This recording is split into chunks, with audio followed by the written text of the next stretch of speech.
Hey, did you know that walls can be made out of more than just material? I bet you didn't know that walls can be made out of more than just material. Have you ever thought about the fact that walls can be made out of more than just material? Hi, here's another one. This is Mummified Games, and I'm Tony. Today, we're going to be talking about the crawling simulator narrative experience, The Space Between by Christopher. Oh my God. This game is so slow. There are giant gaps everywhere. I could type up this whole review in the time it takes for me to go through this game once. If it wasn't for the fact that I needed to play this game full screen and that going back and forth between the Google Doc would cause the recording screen to glitch out, I would totally do it. The game is described as taking 40 to 50 minutes, and boy howdy, could you really cut that back. Slow text is good for people who need time to read things. I know that I'm not the fastest reader out there in the world.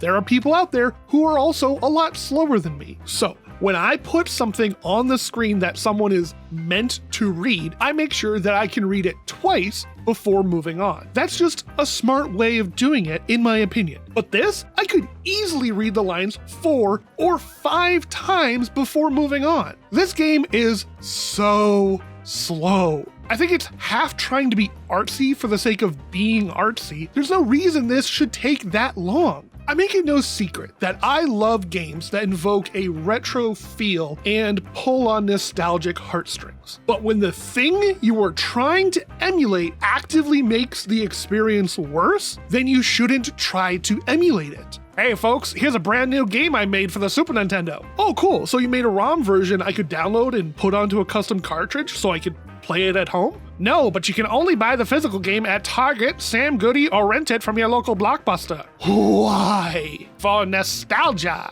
Well, like, not gonna play your game. Developers are so obsessed with this idea of making things look old. People, that's not patina, it's rust. The scenes jump around in life. Not as bad as the jumps in American Election, but when the camera was in the yard and you start off by the laundry, I couldn't tell if I was the engineer or the person he was talking to was. This game is so hard to look at and understand. I was lost on who was talking at one point. There should have been a color change for each person, a line tag or something, anything that shows who's talking. There's 3 characters in this. Why not red, yellow, and green? Something, anything to help this long story not feel so painful. Not to mention the waste of space. So at one point, the main character guy is leading this woman through a theater that's under construction, and you gain some distance from her, and then the game stops you in your place, and they start talking as she catches up. Okay, maybe there's a metaphor about her getting closer, but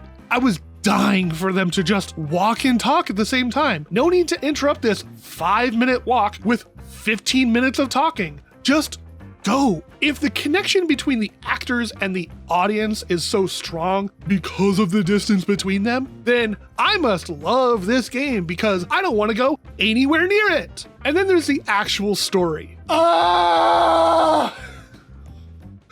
Why does this ending make me actually like it? The ending of this game is actually really good, and I actually really liked it. That makes me hate it even more, because in order to recommend this to someone because of the story, I have to make them sit through this long, frustratingly slow experience. Okay. Yes, the story was good, and maybe you should definitely play this game. But keep in mind, everything that I've said so far, it's not going to be the swiftest experience. What do you all think? Did you play this game? Is there something that you think you took from this experience that I might have missed? Or if you haven't played this game, is there another game like this out there? Cool, keep it to yourself. If it's going to be this slow, I don't want to bring it to the front of the line. Tell me instead about a game that has a quick feeling to it and a great narrative. That would be better. In the meantime, I played and scripted out 4 games today. 2 while at work and 2 when I made it back home. This is great since Tuesday is Dungeons & Dragons night, and then on Wednesday, I can record these when I have the home to myself. You all do the YouTube dance. Like, sub, hit the bell, comment your thoughts, share and tell someone you know about these videos. It all helps a lot. And as always, friends, keep digging. We'll make it out sometime. See you in the next one.